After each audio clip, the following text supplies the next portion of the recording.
नमस्कार दोस्तों, ज्योतिष, हस्तरेखा एवं वास्तु विशेषज्ञ आचार्य पंडित गिरीश बारोलिया के चैनल में आपका स्वागत है। कृपया हमें अपना स्नेह व सहयोग प्रदान करें। हमारे चैनल को सब्सक्राइब करें और बेल आइकॉन को प्रेस करें। साथ ही अपने आत्मीयजनों के साथ इसे अधिक से अधिक शेयर करें। आपका जीवन मंगलमय हो। लाइक करें, शेयर करें। आचार्य पंडित गिरीश बारोलिया, ज्योतिष, हस्तरेखा एवं वास्तु चैनल।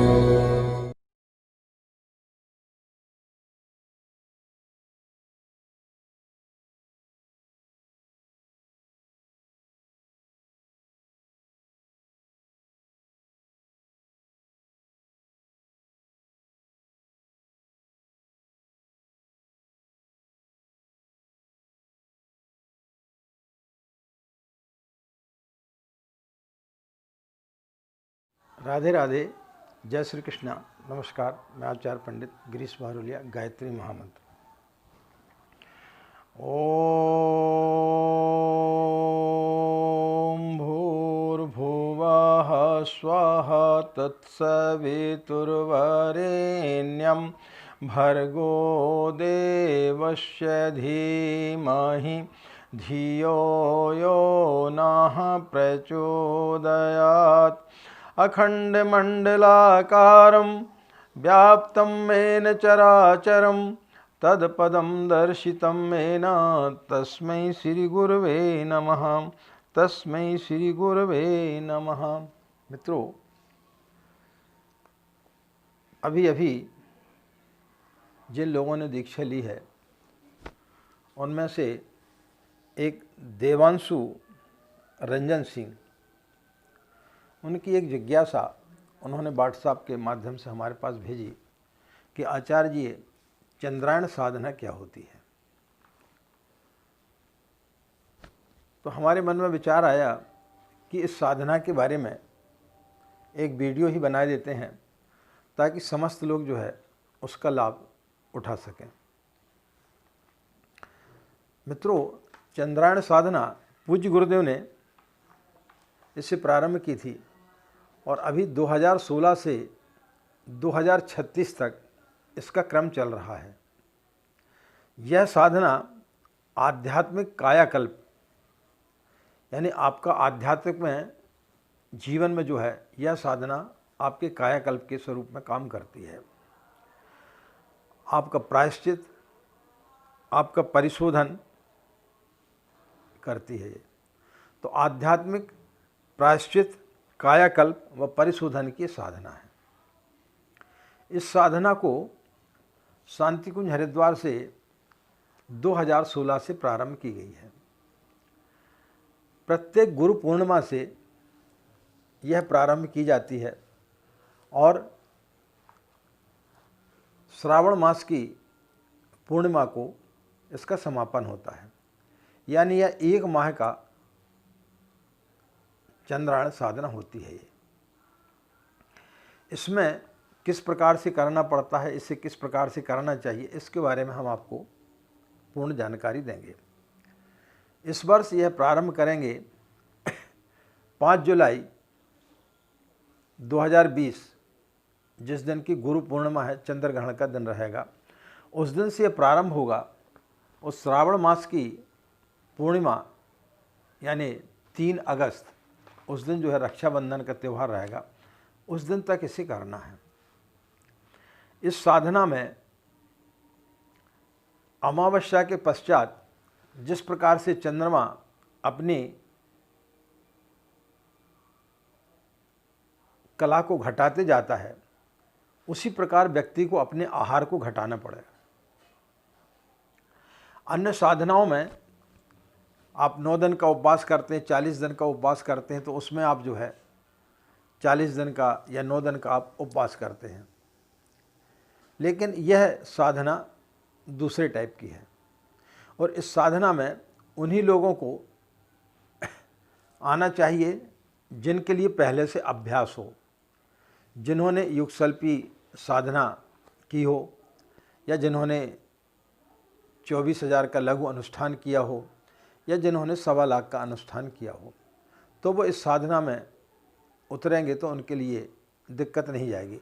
अन्यथा जो लोग जिन्होंने अभी अभी दीक्षा ली है या जिन्होंने अभी अभी गायत्री मंत्र जपना प्रारंभ किया है और वो लोग यदि इस साधना में जाएंगे तो उनके लिए परेशानी हो सकती है। तो ऐसे लोग यह साधना ना करें, क्योंकि इसमें आपको प्रतिदिन जो है ज़्यादा से ज़्यादा 42 माला और कम से कम 22 माला का आपको जाप करना पड़ेगा। सामूहिक रूप से इस साधना को आप कर सकते। यदि आपके आसपास कहीं शक्तिपीठ है तो वहाँ यह क्रम चल रहा है तो आप वहाँ शक्तिपीठ में जाकर के अपना पंजीयन करा सकते हैं। इस बार शांति कुंज लोगों का जाना हो नहीं पाएगा क्योंकि लॉकडाउन की स्थिति चल रही है, लेकिन ऑनलाइन वहाँ पर रजिस्ट्रेशन किए जाएंगे तो आप वहाँ से ऑनलाइन रजिस्ट्रेशन करा सकते हैं। श्रद्धे डॉक्टर साहब द्वारा 4 जुलाई को वहाँ से आपको संकल्प भी दिलाया जाएगा। तो उस समय आप शांति कुंज के वेबसाइट से जुड़े रहें, तो वहाँ से जब संकल्प दिलाया जाएगा तो आप वहाँ पर संकल्प ले सकते हैं।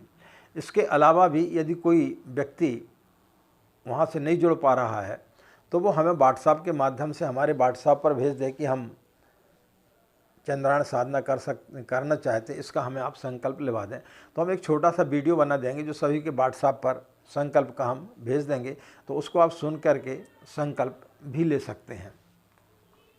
तो इस चंद्रायण साधना में क्या जाता है कि जैसी आपकी पूर्णिमा समाप्त होगी और अमावस्या लग जाएगी तो चंद्रमा जो है वो घटते जाता है।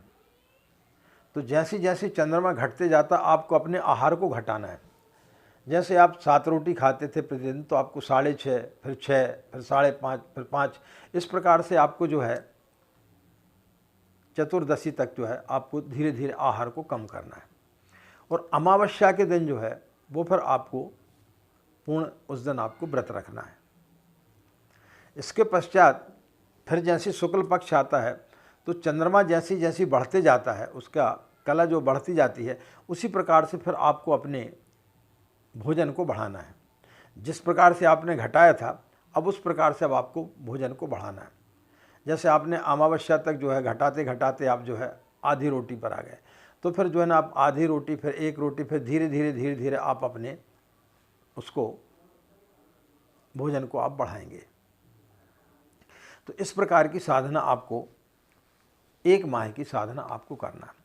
यदि किसी कारणवश आप इस 1 माह में नहीं कर पाते हैं तो कभी भी किसी भी पूर्णिमा से आप इस साधना को कर सकते हैं। यह सामूहिक रूप से साधना प्रारंभ की गई है तो इसमें आप लोग भाग ले सकते हैं। इसके नियम होते हैं, कोई भी साधना हम करते हैं तो उसके 3 नियम पहले होते हैं, व्रत, तप और कल्प। व्रत का मतलब होता है संकल्प लेना। जब हम किसी चीज़ का संकल्प लेते हैं तो उसे व्रत कहते हैं, यानी व्रत आने धारण करना, तो संकल्प लेना। तो जब आप किसी अच्छे कार्य के लिए संकल्प लेते हैं तो उसके प्रति आप जब संकल्पबद्ध होते हैं तो वो आपको एक संकल्प लेना है। और तप का मतलब होता है अपने अंदर के कसाय कलमों को जो है नष्ट करना। अपने अंदर की जितनी भी बुराइयां हैं उनको धीरे धीरे आप किस प्रकार से उनको नष्ट करते, तप के माध्यम से। इसके बाद आता है कल्प। कल्प में जो है व्यक्ति अपने समग्र जो अंदर की जितने भी विकार हैं उनको सबको नष्ट करता। पहले ज़माने में जो है आयुर्वेदिक के जो डॉक्टर रहते थे वो लोगों को कल्प कराते थे, बीमारियों में हमेशा कल्प कराते थे। तो यह कल्प की भी एक प्रक्रिया है जो मनुष्य के शरीर के अंदर की विकृतियों को धीरे धीरे दूर करती है। तो मनुष्य की विकृतियों को दूर करने का ये बहुत बढ़िया एक साधना है। इस साधना को आपको करना चाहिए। इसके अलावा यदि जो लोग सहन नहीं कर सकते हैं वो चाय, छाछ या दूध या शहद मिला करके ले सकते हैं, लेकिन उसका भी उनको क्रम धीरे धीरे घटाना चाहिए। एकदम से ऐसा नहीं कि आप जितनी ले रहे हैं उतनी डेली लेते जा रहे हैं, लेकिन यदि सहन नहीं होता तो थोड़ा आप इस सामान को भी ले सकते हैं और फिर धीरे धीरे आपको उसको घटाना चाहिए। तो इस साधना में आपको यह करना है। इसके बाद में आपको इस साधना में कुछ 3 चीज़ों का आपको ध्यान करना है। सबसे पहला है गलतियाँ। व्यक्ति कोई ना कोई गलतियाँ जरूर करते रहता है। तो इन 1 महीने के अंदर आपको नित्य जो है चिंतन करना है कि हम क्या गलतियाँ करते हैं और उन गलतियों में हमें किस प्रकार से सुधार लाना है। तो अपनी गलतियों का निरीक्षण करें, आत्मलोकन करें और उन आत्मचिंतन करें और उन गलतियों में को आप सुधारने का प्रयास करें, तब फिर ये साधनाएं आपकी जो है सफल होती हैं। दूसरा होता है कि अपने आप को साधना। कैसे साधना? कि आपके जो अंदर अच्छे विचार, बुरे विचार आते हैं, उनको आपको त्यागना है। जब भी कई लोगों के फ़ोन आते हैं, कई लोगों के व्हाट्सएप मैसेज आते हैं, गुरुजी हम ध्यान कर रहे हैं लेकिन हमें अनावश्यक रूप से जो है कई प्रकार के उल्टे सीधे विचार आते हैं, तो उन विचारों पर लगाम लगाना और अच्छे विचारों को ग्रहण करना। तो जब हम अच्छे विचारों को ग्रहण करेंगे तो फिर हमारी साधना और परिपक्व होते जाएगी। स्वाध्याय और चिंतन, इस बीच में हमें स्वाध्याय करना चाहिए। पूज्य गुरुदेव के लिखित साहित्यों का हमारे लिए इस समय अध्ययन करना चाहिए। हमारी वसीयत और विरासत, सुनसान के सहचर श्रद्धे द्वारा एक पुस्तक लिखी गई है, आंतरिक कायाकल्प की साधना। पूज्य गुरुदेव के मार्गदर्शन में डॉक्टर साहब ने जो है एक पुस्तक लिखी है, आंतरिक कायाकल्प की साधना। आप इसका अध्ययन करें और नित्य जो है कम से कम आप मौन रहने का प्रयास करें। सत साहित्य का आप अध्ययन करें। पूज्य गुरुदेव के विचारों को जितना आप इस समय आत्मसात करेंगे उतनी ही साधना आपकी प्रखर होगी। तो अपनी साधना को आप इस समय बढ़ाएं। दूसरा आखिरी होता जो है प्रायश्चित। आपने जाने अनजाने किसी भी प्रकार का किसी का भी दिल दुखाया है या किसी प्रकार की कोई आपने गलती की है, तो उसका आपको प्रायश्चित करना चाहिए। इस एक महीने में आपने कुछ चिंतन करना चाहिए कि कहाँ कहाँ आपने किन किन व्यक्तियों के साथ में गलत व्यवहार किया है, तो उसका आपको प्रायश्चित करना चाहिए। जो भी आपने गलतियाँ की हैं जाने अनजाने में, उन गलतियों का आपको प्रायश्चित करना चाहिए। तो जब व्यक्ति ये सब चीज़ें करता है तो फिर उसके लिए यह साधना बहुत ज़्यादा फलित होती है। यह साधना यदि आप मधुमेह के शिकार हैं या आपको हार्ट से संबंधी कोई प्रॉब्लम है या ब्लड प्रेशर की आपको शिकायत है, तो ऐसे लोगों को यह साधना नहीं करना चाहिए, क्योंकि इसमें आहार को एक लिमिट के अंदर लिया जाता है, धीरे धीरे आहार छोड़ा जाता है। लेकिन जिन्हें मधुमेह आदि की शिकायत रहती है उनको हर 1 घंटे 2 घंटे में कुछ ना कुछ थोड़ा बहुत खाना पड़ता है, तो उनके लिए ये परेशानी हो सकती है। इसलिए उन्हें इस प्रकार की साधना नहीं करना चाहिए। और जैसा कि हमने बताया पहले ही कि इस साधना को वही व्यक्ति करे जिसको पहले से अभ्यास हो। जिसको अभ्यास नहीं है वो कतई इस साधना को ना करे, क्योंकि ऐसे में आप यदि साधना करेंगे तो फिर आप उसको अच्छे तरीके से नहीं कर पाएंगे। जिसको मंत्र जाप करने की हैबिट नहीं है और वो यदि मंत्र जाप 40 माला 42 माला का प्रतिदिन करेगा तो वो उसको तकलीफ़ होगी, वो कर नहीं पाएगा। लेकिन जिसने 1.25 लाख का अनुष्ठान किया है या 4-5 बार जो लघु अनुष्ठान कर चुका है, वो इस साधना को आराम से कर सकता है।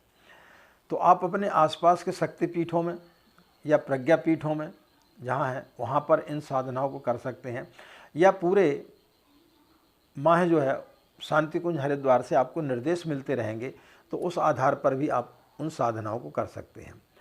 जब वहाँ पे जो लोग रहते हैं तो जो दिनचर्या रहती है, प्रातः उठना, पूज्य गुरुदेव का ध्यान का कैसेट सुनना, उसके पश्चात में जो है साधना करना, इसके बाद फिर हवन करना, इसके बाद में फिर भोजन करना, प्रज्ञा पेय लेना, इसके बाद में फिर विश्राम करना, फिर इसके बाद में कुछ नाश्ता इत्यादि लेना, और फिर इसके बाद में नाद योग वगैरह की जो पूरी प्रक्रिया जो शांति कुंज में चलती है उसको एक बार आप वेबसाइट में जाकर के पूरी सुन लें, और उस प्रक्रिया के आधार पर आप अपने घर में भी उसका अभ्यास कर सकते हैं। तो इस प्रकार से, लेकिन जो नौकरी पेशे वाले लोग हैं वो उतना अभ्यास नहीं कर पाएंगे, तो वो सिर्फ इतना ही करें कि नित्य जो है 42 माला का, या 42 माला नहीं कर सकते तो 22 माला का नित्य जाप करें, और अपने आहार को पहले घटाते जाएं 15 दिन, और उसके बाद में अमावस्या के बाद में, अमावस्या को आपको व्रत रखना है और पूर्णिमा को व्रत रखना है, यानी आपको 2 दिन पूरा व्रत रखना है, और बाकी के जो 15 दिन में आपको पहले धीरे धीरे आपको भोजन को कम करना है, और बाकी 15 दिन में फिर आपको धीरे धीरे अपने भोजन को बढ़ाना है। अमावस्या और पूर्णिमा को आपको व्रत रखना है। और पूज्य गुरुदेव के लिखे हुए साहित्य, खासकर जो हमने आपको बताया सुनसान के सहचर, हमारी वसीयत विरासत और गुरुदेव ने किस प्रकार से साधना की, इन सब साहित्यों का आपको अध्ययन करना चाहिए। तो आपको बहुत कुछ इस समय सीखने को मिलेगा और बहुत कुछ आपके मन में शांति मिलेगी। तो जो व्यक्ति अपना चिंतन करेगा, अपनी बुराइयों को त्यागेगा और अच्छाइयों को ग्रहण करेगा, तो निश्चित रूप से आने वाला जो उसका जीवन है वो सुखदमय होगा। तो अपने भविष्य को किस प्रकार से सुखद बनाया जाए, किस प्रकार से हम अपने अध्यात्म में ऊपर की ओर उठें और किस तरीके से हम प्रायश्चित करें, उसके लिए बहुत बेहतरीन साधना है, जिसके लिए गुरुजी ने इसको विशेष रूप से, पूज्य गुरुवर ने इस साधना को महत्व दिया है। तो इस साधना में जो लोग भी जाना चाहते हैं वो लोग इसमें उतरें और इस साधना को करें। शांति कुंज के माध्यम से भी आप कर सकते हैं। शांति कुंज में आप पत्र लिख करके वहाँ पर अपना रजिस्ट्रेशन करा सकते हैं। तो वहाँ पर क्या होगा कि आप शांति कुंज के माध्यम से वहाँ पर यदि आप रजिस्ट्रेशन कराते हैं या वहाँ पर आप अपना स्वीकृति लेते हैं, तो वहाँ पर अखंड ज्योत के सामने जो है आपके किसी प्रकार की कोई भी गलती हो जाएगी, कोई त्रुटि हो जाएगी, तो वहाँ पर उसका निराकरण कर दिया जाएगा। तो इस प्रकार से आप इस चीज़ को कर सकते हैं। तो मित्रों, आज हमने आपके लिए चंद्रायण साधना, जो कि 5 जुलाई से प्रारंभ होगी, हर वर्ष यह 2016 से प्रारंभ हुई और 2036 तक चलेगी, ऐसा डॉक्टर सिद्धे प्रणव पंड्या ने इसकी घोषणा की है। तो इसमें जितने भी लोग जुड़ते हुए चले जाएंगे, यह सभी प्राणी जगत के कल्याण के लिए है, अपने कल्याण के लिए, अपनी आध्यात्मिक उन्नति के लिए है, व प्रायश्चित के लिए। यह साधना सबसे बड़ी सर्वसुलभ साधना है। इसमें आपको जरूर इस साधना का आपको लाभ लेना चाहिए। आशा मित्रों आपको यह जानकारी अच्छी लगी होगी और काफ़ी लोगों को ये जो देवांशु रंजन सिंह जी हैं, उनके प्रश्न के माध्यम से जो वीडियो बना, इसका बहुत सारे लोग भी इसका लाभ जरूर लेंगे। इन्हीं कामनाओं के साथ में कि आपका दिन मंगलमय हो, आप लोग खुश रहें, मस्त रहें, माँ गायत्री का असीम कृपा इसी प्रकार आप लोगों पर बनी रहे। हमें आज्ञा दें। नमस्कार। ओम।